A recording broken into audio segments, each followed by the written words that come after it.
حضرت نوح علیہ السلام، حضرت لوط علیہ السلام کی بیویاں اور بیٹیاں۔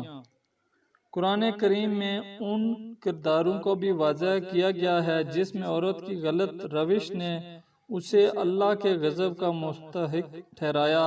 ان میں حضرت نوح علیہ السلام اور حضرت لوط علیہ السلام کی بیویاں شامل ہیں، جو کہ انبیاء کرام کے گھروں میں تھی، مگر ان کی رشتہ داری ان کے کام نہ آ سکی۔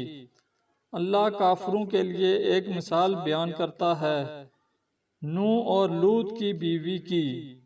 وہ ہمارے دو نیک بندوں کے نکاح میں تھی، پھر ان دونوں نے ان سے خیانت کی، سو وہ نبی اللہ کے غضب سے بچانے میں ان بیویوں کے کچھ بھی کام نہ آئے، اور کہا جائے گا کہ دونوں دوزخ میں داخل ہونے والوں کے ساتھ داخل ہو جاؤ۔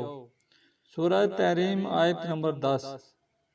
اسی طرح ابو لہب کی بیوی کا تذکرہ ملتا ہے کہ وہ حضور نبی کریم صلی اللہ علیہ وآلہ وسلم کو تکلیف دیتی تھی تو اللہ اس پر کتنا غضبناک ہوا۔